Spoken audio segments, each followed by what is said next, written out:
Voter జాబితా ప్రత్యేక సమగ్ర సవరణ నిర్వహించాలని ఎన్నికల సంఘం ఇటీవలే నిర్ణయించింది. బీహార్ శాసనసభ ఎన్నికల వేళ రాష్ట్రంలో ఎన్నికల సంఘం ఓటరు జాబితా ప్రత్యేక పునఃపరిశీలన చేయడాన్ని విపక్షాలు తీవ్రంగా వ్యతిరేకిస్తున్నాయి. ఎలక్షన్ కమిషన్ తీసుకున్న నిర్ణయంపై ఆర్జేడీ, కాంగ్రెస్ సహా ఇతర విపక్షాలు భగ్గుమన్నాయి.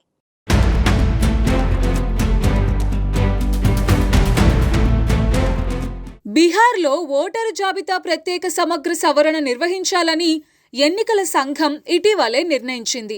జూలై 25 నాటికి బీహార్లోని దాదాపు 8 కోట్ల మంది ఓటర్లను కవర్ చేయాలని ఎన్నికల సంఘం లక్ష్యంగా పెట్టుకుంది.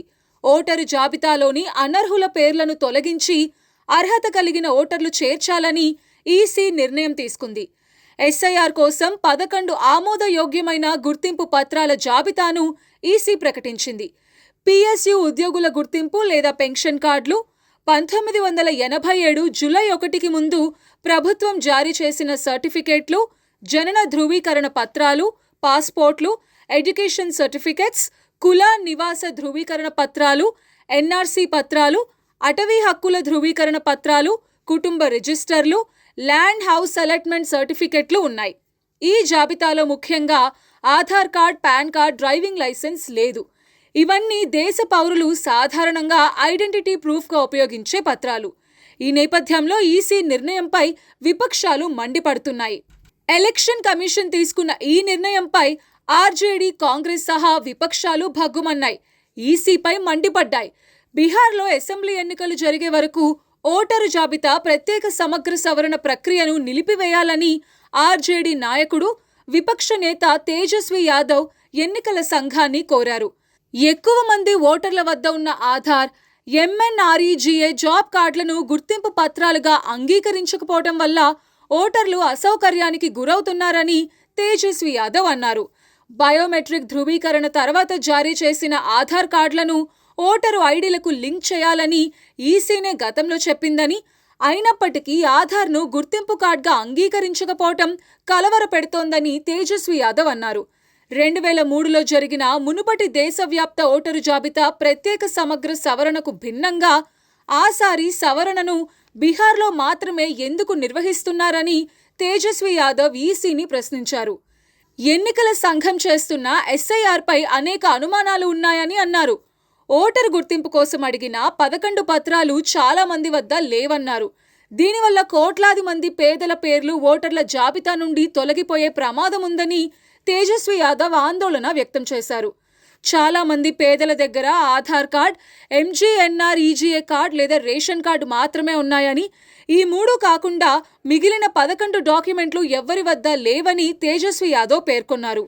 ఓటరు జాబితా పునర్పరిశీలన బహిరంగంగా జాబితా నుంచి ఓటర్ల తొలగింపు కుట్రగా తేజస్వి యాదవ్ అభివర్ణించారు. और जो विज्ञापन, फेसबुक पोस्ट और आधिकारिक आदेशों में आप देखिएगा विरोधाभास पर स्पष्टीकरण की मांग। बिहार के लाखों मतदाताओं के अधिकारों और लोकतांत्रिक प्रक्रिया की पवित्रता को ध्यान में रखते हुए भारत निर्वाचन आयोग द्वारा जारी विज्ञापनों और फेसबुक पोस्ट में पाए गए गंभीर विरोधाभासों पर गहरी चिंता हम व्यक्त करते हैं। हमारा अलायंस जो है गहरी चिंता हम सब लोग व्यक्त करते हैं। आप देखिएगा, अगर हम सवाल पूछे तो पहला सवाल, विज्ञापन बनाम आदेश, जो इनका आदेश जो निकलता है वो कुछ और है और विज्ञापन में जो निकलता है वो कुछ और है। हम जानना चाहते हैं कि आयोग की आखिर नीति क्या है।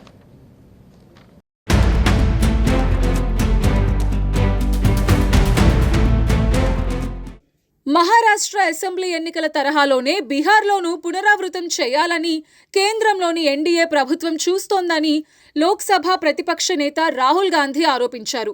2024లో మహారాష్ట్ర ఎన్నికల్లో బీజేపీకి అనుకూలంగా రిగ్గింగ్ జరిగిందని రాహుల్ ఆరోపించారు. అలాగే ఈ ఏడాది చివర్లో జరగనున్న బీహార్ ఎన్నికల్లోనూ అధికార పార్టీ తమకు అనుకూలమైన ఓట్లు మాత్రమే జాబితాలో ఉండేలా మార్పులు చేస్తోందని రాహుల్ విమర్శించారు. ఓటరు జాబితా ప్రత్యేక సమగ్ర సవరణకు వ్యతిరేకంగా ప్రతిపక్షాలు చేపట్టిన బీహార్ బంద్లో పాల్గొన్న రాహుల్ గాంధీ ఎన్నికల కమిషన్ రాజ్యాంగాన్ని కాపాడాలని, కానీ బీజేపీ ఆదేశాల మేరకే పనిచేస్తోందని ఆరోపించారు. ఈ ఎన్నికల కమిషనర్లను కూడా బీజేపీనే నియమించిందని, ఓటర్ల జాబితాలో ప్రత్యేక సమీక్ష అనే ప్రక్రియ ఎన్నికల్లో రిగ్గింగ్ చేసేందుకు చేసే ప్రయత్నమని రాహుల్ మండిపడ్డారు. ప్రజల ఓటుని, ముఖ్యంగా యువత హక్కును దొంగలించడానికి చేసే ప్రయత్నాన్ని తాము అనుమతించము అని రాహుల్ గాంధీ అన్నారు. అలాగే ఎన్నికల కమిషన్పై కూడా రాహుల్ గాంధీ సంచలన ఆరోపణలు చేశారు. బీజేపీ కోసం పనిచేయడం ఎన్నికల కమిషన్ పని కాదని, దేశ రాజ్యాంగాన్ని రక్షించడమే ఈసీ బాధ్యతని, కానీ ఆ విధులను సరిగ్గా చేయడం లేదని రాహుల్ విమర్శించారు. ఇప్పుడు ఎన్నికల కమిషన్ ఏం చేసినా తర్వాత ఎదురయ్యే పర్యవసానాలకు చట్టం వారికి కూడా వర్తిస్తుందన్నారు. అప్పుడు ఎవరు ఎంత పెద్ద పదవిలో ఉన్నా చట్టం విడిచిపెట్టదని రాహుల్ హెచ్చరించారు. ఎస్ఐఆర్ అనేది పేదల ఓట్లను లాక్కోవడానికి ఒక మార్గమని రాహుల్ విమర్శించారు. कुछ ही देर बाद महाराष्ट्र और हरियाणा में विधानसभा का चुनाव है।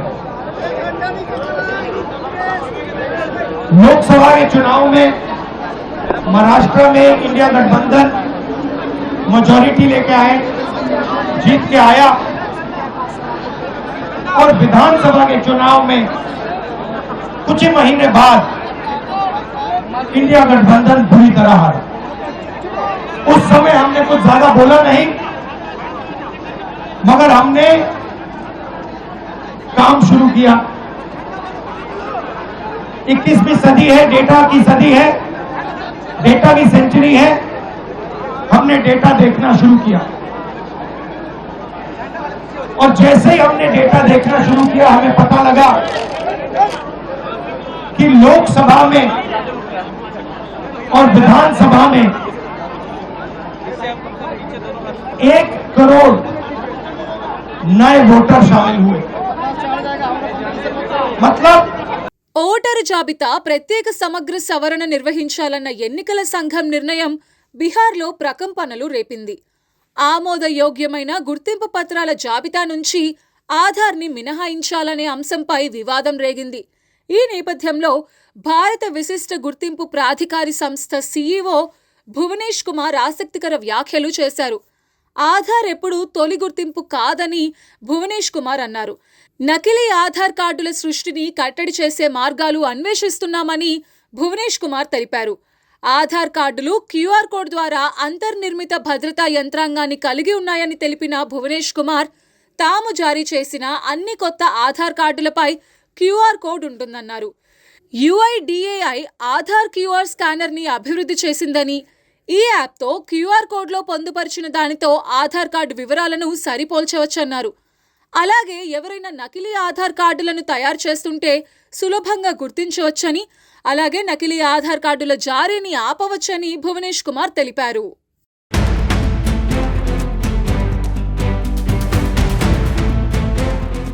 బీహార్ అసెంబ్లీ ఎన్నికల వేళ ఓటరు జాబితా ప్రత్యేక సమగ్ర సవరణ నిర్వహించాలన్న ఈసీ నిర్ణయాన్ని ప్రతిపక్షాలు తీవ్రంగా వ్యతిరేకిస్తున్నాయి. ఈ ప్రక్రియపై తమకు అనుమానాలు ఉన్నాయని ప్రతిపక్ష నేతలు ఆరోపిస్తున్నారు. అలాగే ఈసీ నిర్ణయాన్ని ఓటర్ల తొలగింపు కోసం చేసే కుట్రగా ప్రతిపక్షాలు మండిపడుతున్నాయి.